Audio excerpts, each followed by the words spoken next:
we wanted to create a competition that said, hey, what kind of care can you deliver that is evidence-based and has shown to improve patient outcomes, decrease mortality, decrease morbidity? And that's what we want to see our paramedics and our EMS professionals do. And that's what we want to reward. The reason I started Medic Mindset is because I love talking about thinking and how paramedics think and what's going on in their brain. Absolutely, yeah. How do you assess that? How do you assess how someone's thinking, since most of that is internal? I could tell that those medics were really feeling like they were really on a call. Oh, they were stressed. They were sweating. Absolutely.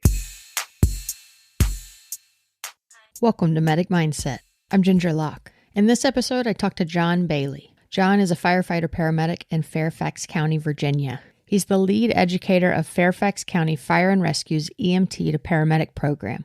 He has a Bachelor of Science in Emergency Medicine from the University of Pittsburgh and a Master's in EMS Education and Leadership from George Washington University. I reached out to Jon after a friend told me about an event called the EMS World Clinical Challenge. I wanted to hear more about it, and everyone pointed me to him. EMS World has a new podcast. It's simply called EMS World Podcast, and I've been helping them get started, and I've even hosted a few episodes. This is the audio from one of those. Jon, I want to thank you and welcome you to the show. It's an honor to have you on because Chris Kroboth sent me your way. He said, you're the guy, you're the man I need to talk to about the EMS World Clinical Challenge. He said, over the last couple of years, you've just slowly taken this on as your baby. So what can you tell me about the EMS World Clinical Challenge? Yeah, so this is going to be our third year coming up for the Clinical Challenge, which is always at the EMS World Expo. And basically, it's a simulated medical scenario. We have an ALS track and a BLS track.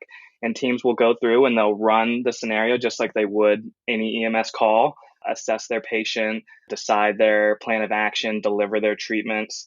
We, as a team, will pick finalists from that group of preliminary participants, and then those teams will go to the final. And then from the final in the BLS track and the final in the ALS track, we'll pick a winner who will win the grand prizes. And what are the prizes? First prize for both the ALS and BLS is expenses paid trip to an international EMS conference. And then second and third place are iPads. Nice. I saw that.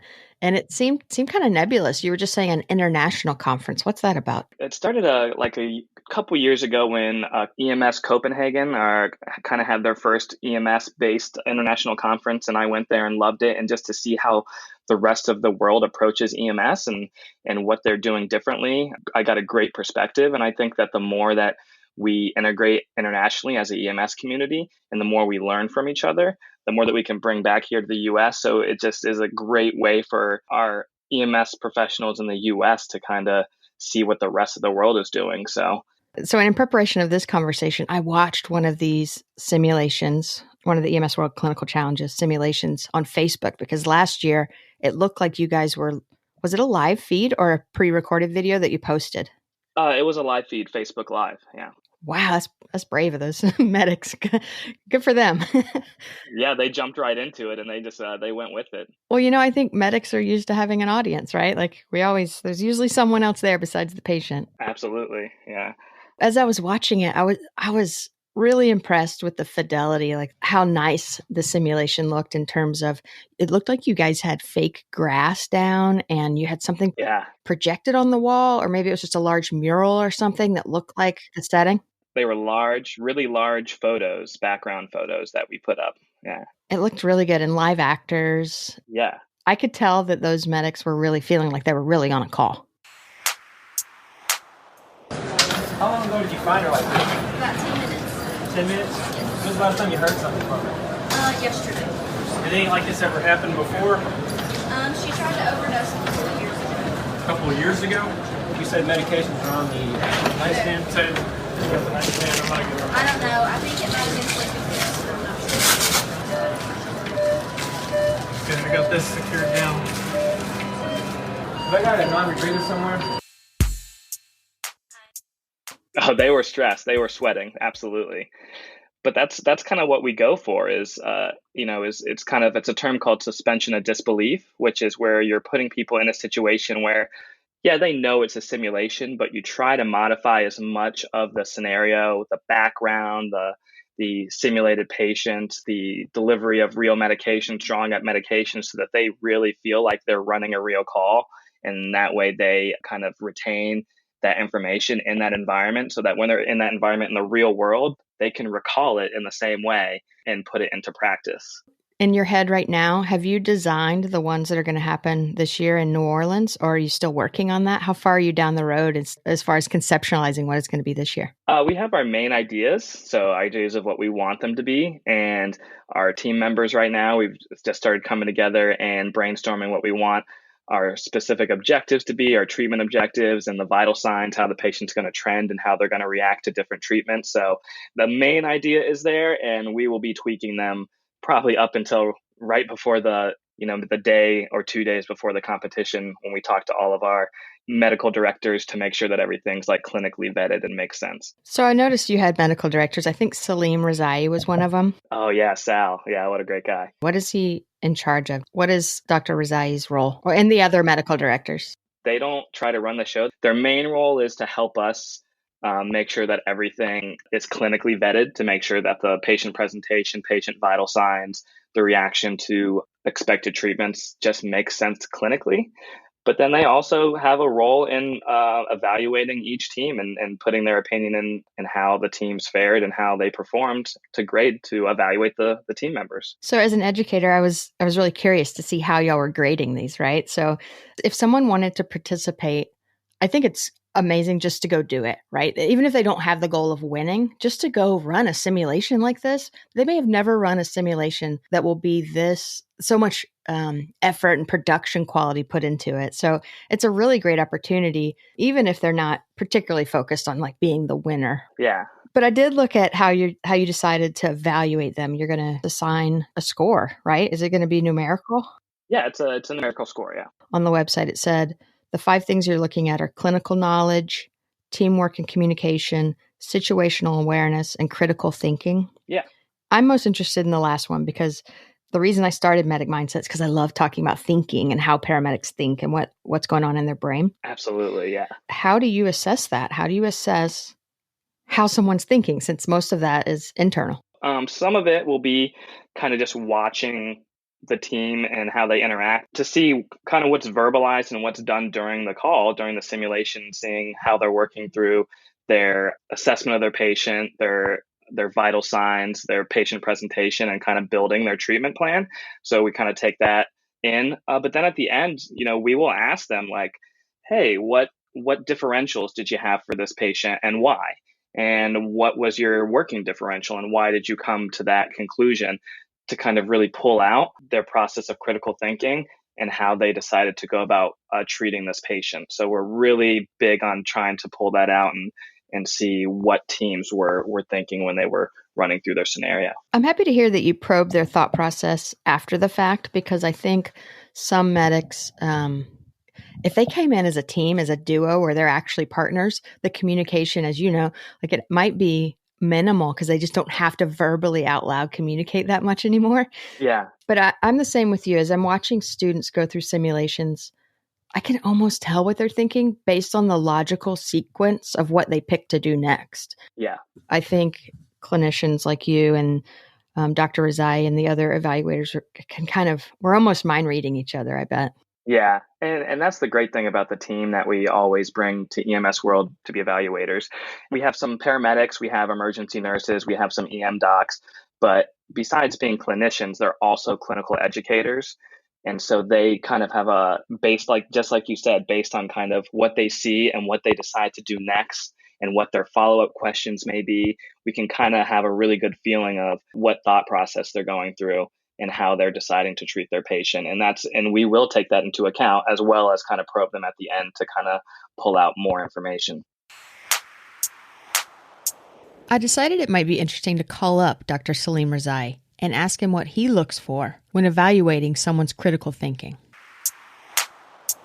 Critical thinking, in my mind at least, is an objective analysis and evaluation of a situation or an issue or a problem, whatever's in front of you, and then taking that information getting some interpretation from it, and then forming a judgment, right? And that's basically it, is you're not just passively looking at a situation and just agreeing. You're actually making a judgment. And so how do you do that? Because there's a lot that goes into that. And if I could take this to a little bit more of a granular level, there's probably 3 things that I'm looking at to make sure somebody is doing critical thinking. So the first is exactly what we said. It's you watch and see how people gather, assess, and interpret relevant information. So for example, I have a patient who comes in with shortness of breath, and I'm watching to see how the paramedics and other practitioners, how they're gathering that information. What are the questions that they're asking that's helping them kind of direct decision making? Are they asking the right questions to get them to ultimately the right judgment?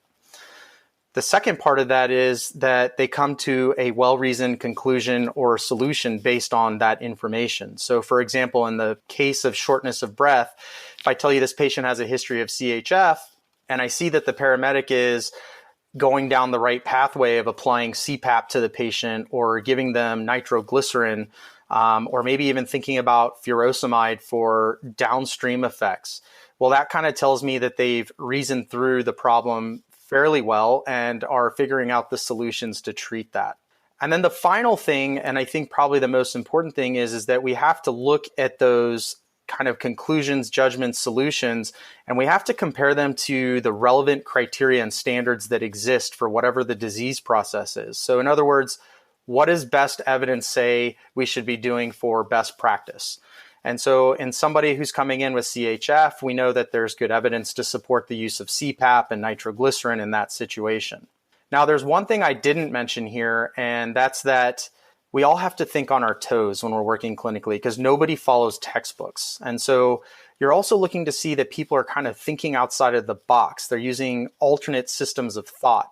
As an example, if I have a patient who has cardiac arrest on the couch, are they doing CPR on that couch, or are they going to that outside the box of we got to move this patient where they have a hard surface underneath them so that we're providing appropriate quality CPR? And so those are kind of the things that I'm looking at as I'm assessing these people as they're going through simulation. I hope that's not too granular for the listeners, but hope that kind of explains a little bit better what I'm looking for.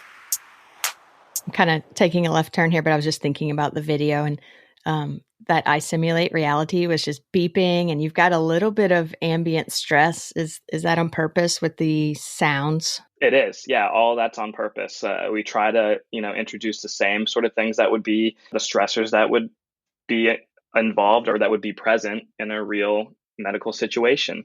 We really love simulation education for that reason, because if you learn and you practice in that stress-induced environment, you'll be able to perform and to recall that knowledge and that critical thinking and perform that critical thinking in the same sort of stressful environment.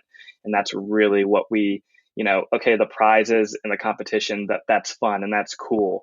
But our goal as clinical educators is really for every team to leave as better clinicians than when they walked into that lane. Right. And that's what our overall goal is. That's nice. That makes sense to me. And you're keeping your eye on the ball. Yeah. Really, of like, what are we actually doing here? Absolutely.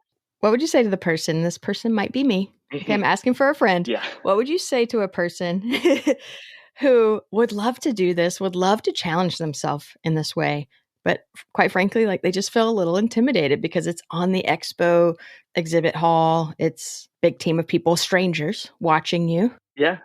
Yeah. How can you alleviate some of that, or can you? Yeah, I mean, I would say the first thing we do is that all of our simulations, all our scenarios are kind of done like in a private lane. So you're going to have the evaluators watching you, but it's not like you're being watched by everybody on the Expo floor. So you do kind of have that privacy. So hopefully that'll make people feel a little bit better. The other thing I'll say is, you just got to put yourself out there. Every opportunity is a learning event. Even if you show up and you don't perform as well as you thought you should have, or you might have wanted to, nobody's going to berate you. We're all educators. We all just want people to learn from the event and come out with more knowledge and more confidence than what they entered with. That is really what we're looking for. Life is about making mistakes and learning from those mistakes, and it's no different in the medical field. it can be intimidating, but you're going to leave there. And whether you performed amazingly or you were a little rough around the edges, it's going to be a great experience, and you're going to be hopefully able to take that information and use it in the real world. I love it. You're basically talking about growth mindset. And it seems like every time I talk to Salim Razai, he says that to me. He's always pushing himself. He's a role model. Like he's always just pushing just a little bit on the edge of his comfort zone. And that's what it sounds like you're describing. And that's where all the good stuff happens. That's the growth. If you can get comfortable enough to go for it. Yeah, I love it. And I try to live that as well. And that's what I like to see in my students in my normal job as a paramedic instructor. And that's what we're really trying to do here with the EMS World Clinical Challenge. Is this clinical challenge different than other clinical challenges in any way? Or if someone's seen or participated even in another one somewhere, do you know if it's unique in any way? Well, I would say, first off, challenges and competitions like this are becoming more common, which I love and I'm really excited about.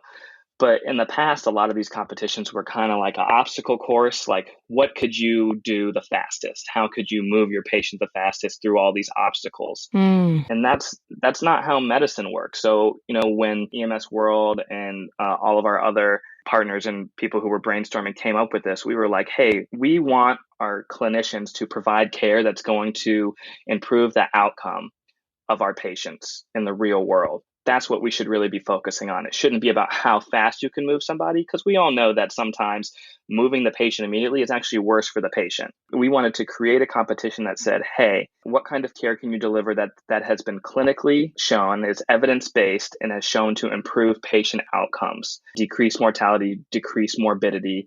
And that's what we want to see our paramedics and our EMS professionals do. And that's what we want to reward.